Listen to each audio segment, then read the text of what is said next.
Assalamualaikum warahmatullahi wabarakatuh. Selamat datang di kelas fisika. Pada kesempatan video kali ini, kita akan melanjutkan pembelajaran kita tentang radioaktivitas. Saya teruskan kembali. Jadi materi kita adalah hari ini atau di video ini, kita adalah radioaktivitas.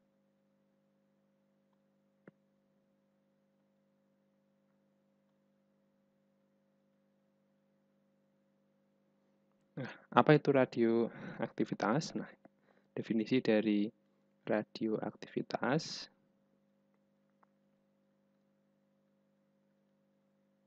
ini adalah pemancaran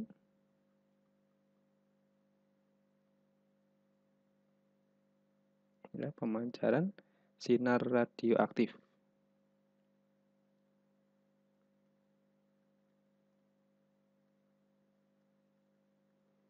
yaitu terdiri dari bisa sinar alfa atau beta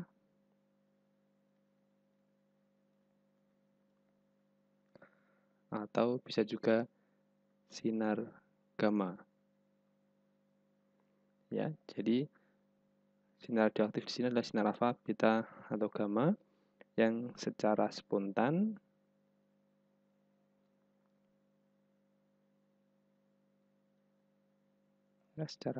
oleh inti atom atau inti-inti atom yang tidak stabil.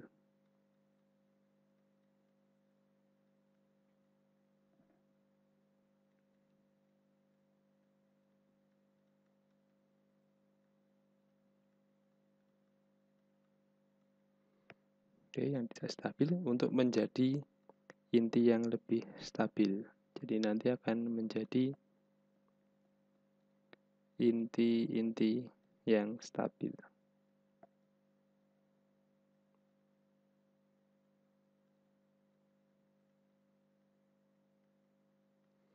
Nah, jadi itu adalah pengertian dari radioaktivitas. Nah, kemudian dari penjelasan atau definisi tersebut dapat digolongkan ada 3 sinar radioaktif, yaitu sinar alfa, sinar beta, dan sinar gamma. Nah, kemudian nanti juga kita akan membahas tentang peluruan atau proses yang di dalamnya terjadi pemancaran ketika sinar tersebut. Nah, sekarang kita akan mulai dari yang pertama. Ini adalah peluruhan sinar alfa atau peluruhan alfa. Nah, peluruhan alfa ini jadi inti yang memancarkan sinar alfa.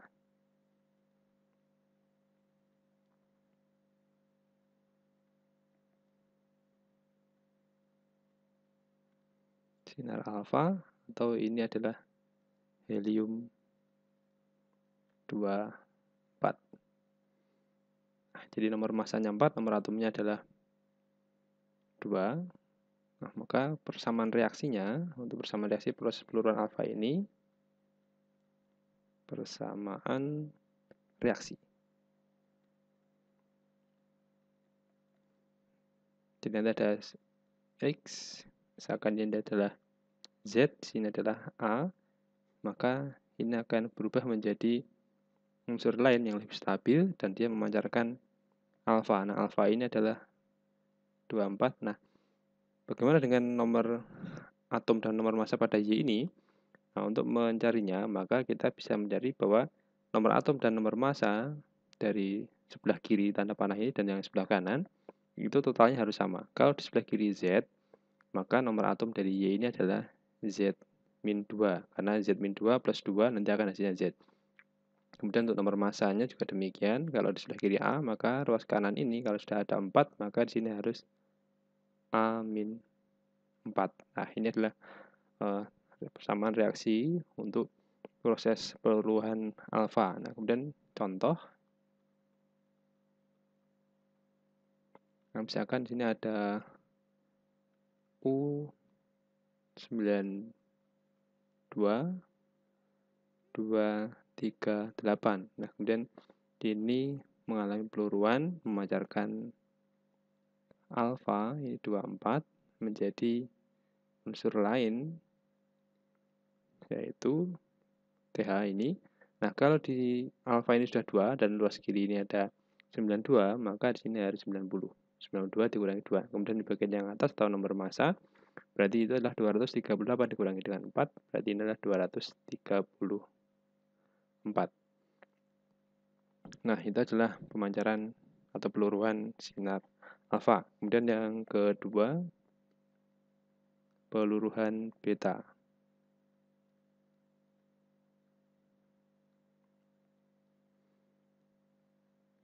Nah, peluruhan beta berarti ini adalah inti yang memancarkan sinar beta, yaitu elektron. Jadi beta ini adalah elektron. Jadi ini adalah inti yang memancarkan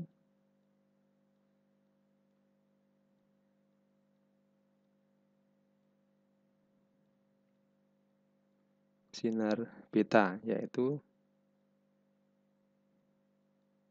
elektron. Ini bisa dituliskan dengan B-1 0 atau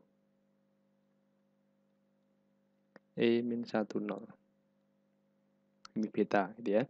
Nah, kemudian untuk persamaan reaksinya,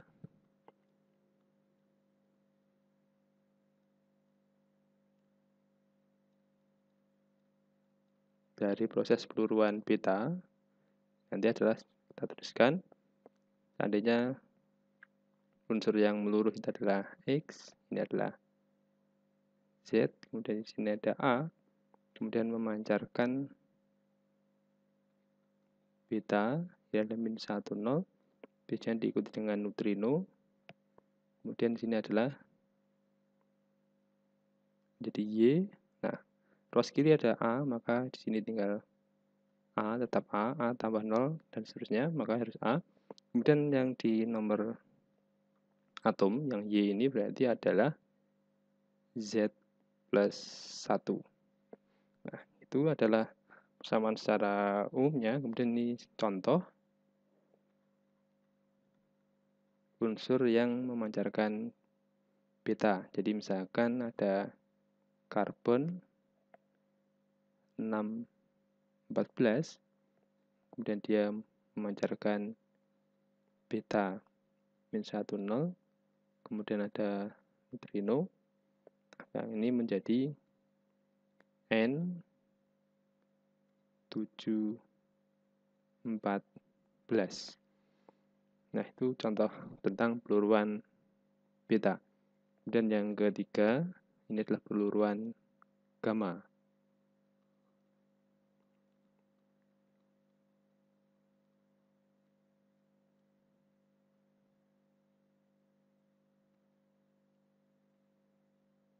Nah, untuk gamma ini tidak bermuatan dan dia juga nanti tidak mempengaruhi perubahan nomor atom maupun nomor massa. Jadi gamma itu bisa dituliskan sebagai gamma 00.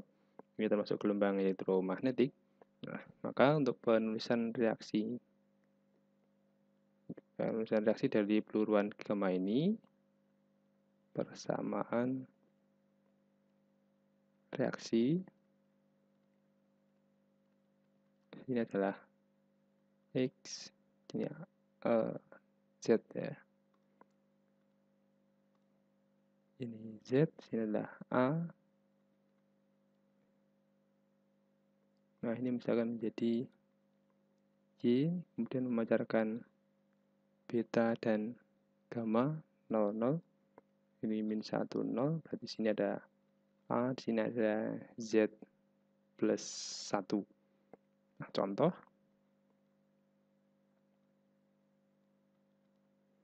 Jadi adalah B, kemudian ini ada 5, 12, kemudian yang meluruh menjadi memancarkan beta dan juga sinar gamma. Nah, ini menjadi karbon 6, 12. Nah, itu adalah contoh dari peluruan gamma. Nah, kemudian karakteristik dari ketiga sinar radioaktif tersebut tentu saja berbeda-beda. Nah, seandainya di sini ada medan magnet yang arahnya masuk ke dalam bidang gambar, kemudian nanti dilewati oleh sinar radioaktif tadi, maka nanti masing-masing akan menunjukkan kondisi yang berbeda. Nah, untuk sinar alfa karena positif, maka ini akan dibelokkan ke arah kiri. Mengikuti aturan tangan kanan pada gaya Lorentz, gitu ya. Jadi ini di alfa, kemudian untuk beta, maka dia akan dibelokkan ke kanan. Nah, ini adalah beta, muatan negatif, sedangkan untuk sinar gamma itu tidak dibelokkan karena dia tidak bermuatan listrik. Jadi ini adalah untuk gamma. Jadi itu, kemudian nanti ada beberapa hal yang perlu diketahui ketika kita mengerjakan tentang peluruan ini. Jadi ada beberapa notasi. Jadi kalau misalkan beta tadi adalah min 1, 0, kemudian ini adalah untuk beta elektron, ini sama saja dengan elektron min 1, 0. Kemudian untuk proton P ini adalah plus 1, 1.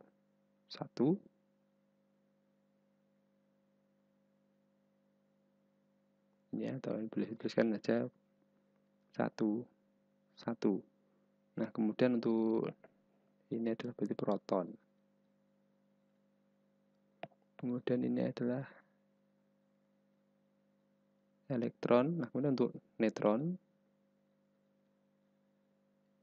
nah, maka nanti penulisannya adalah N01. Jadi ini menyumbangkan nomor massa. Sedangkan untuk proton ini nomor atom dan nomor massa. Jadi ini adalah neutron.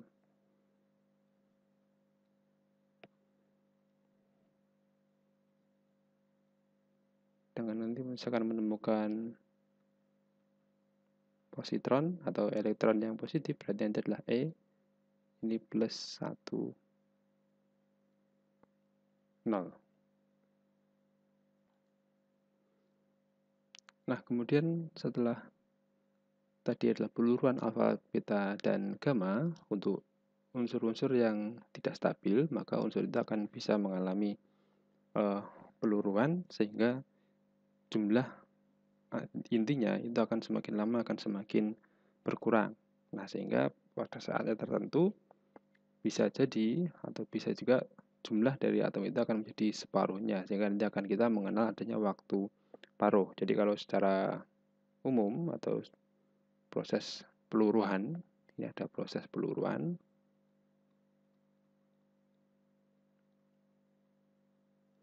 Dan nanti akan dirumuskan jumlah inti akhir itu sama dengan jumlah awal dikalikan dengan E pangkat min lambda dikalikan dengan T. Nah, ini untuk proses peluruan dengan N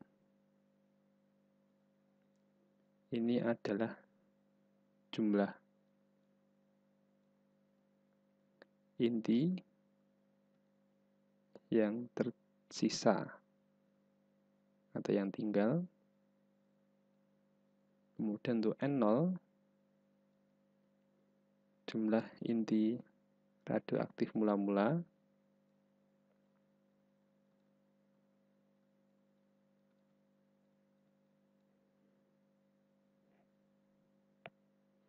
Kemudian untuk lambda ini adalah tetapan peluruan.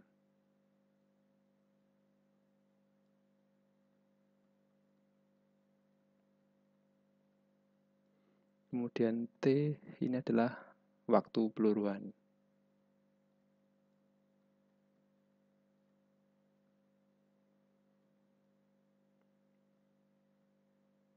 Nah, ini adalah proses peluruan. Nah, kemudian untuk jika N itu menjadi separuh atau setengah dari semula, maka T ini nanti sama dengan T setengah atau T saja. Ini maksudnya adalah waktu ketika inti atom menjadi separuh.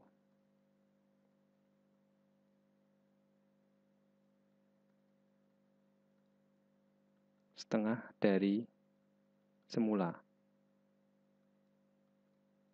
Nah, waktu paruh dari setiap unsur tentu saja berbeda-beda. Nah, jadi untuk nilai atau besarnya waktu paruh, ini bisa juga dirumuskan dengan 0, T sama dengan 0,693 per lambda. Jadi T ini adalah waktu paruh. Waktu ketika suatu unsur radioaktif itu bisa intinya menjadi separuh dari semula. Jadi ini adalah waktu paruh. Kemudian untuk lambda berarti ini tadi ada tetapan peluruan yang masing-masing tentu saja berbeda-beda.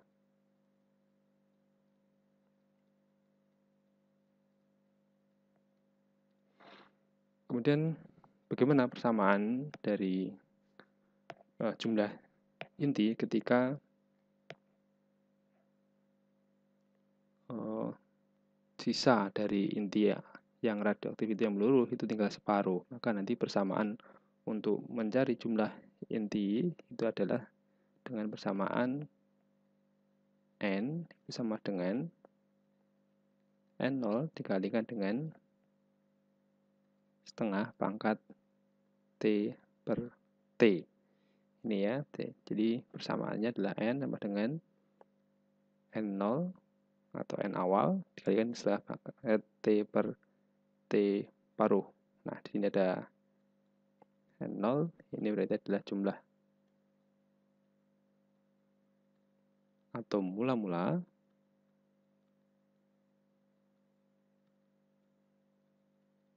Kemudian untuk N ini jumlah inti ya. Jumlah inti atom setelah meluruh.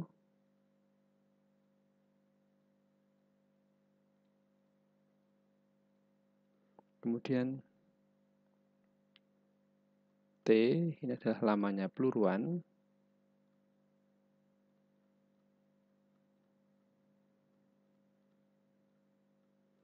Kemudian untuk T besar ini adalah waktu paruh.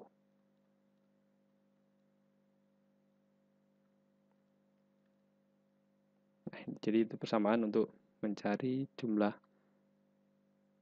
inti setelah mengalami peluruan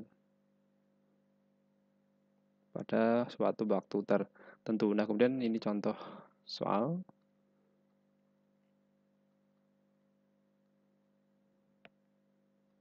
Ini 400 gram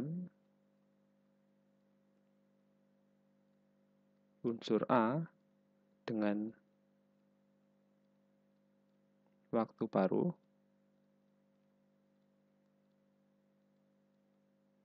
122 hari meluruh menjadi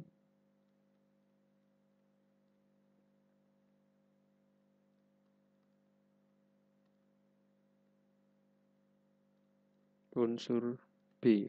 Nah, hitung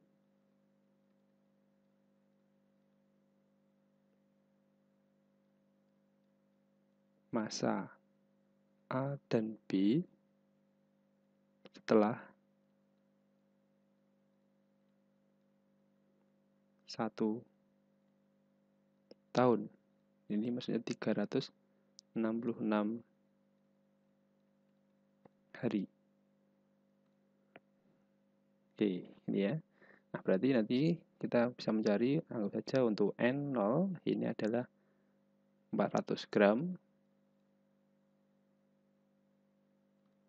Nah, kemudian waktu paruhnya ini adalah 122 hari. Kemudian waktu peluruannya ini adalah 366 hari. Nah, maka untuk N ini adalah N0 Nah, dikali setengah pangkat T per waktu paruh. Ini adalah 400 kali setengah pangkat 366 per 122. Nah, ini. Nah, berarti sini adalah 400 dikali setengah pangkat 3. Jadi ini adalah 400 per 8 atau ini adalah 50 gram. Jadi yang tersisa adalah sekian. Nah, ini adalah untuk massa dari unsur A yang tertinggal. Nah, maka untuk mencari massa dari B itu adalah dengan 400 dikurangi 50 sehingga ini adalah 350 gram. Jadi inilah unsur yang baru terbentuk sebanyak 350 gram, sedangkan unsur yang lama atau unsur A itu tersisa tinggal 50 gram. Nah, demikianlah pembahasan kita pada kesempatan video kali ini. Semoga ada manfaatnya. Semangat terus untuk belajar. Assalamualaikum warahmatullahi wabarakatuh.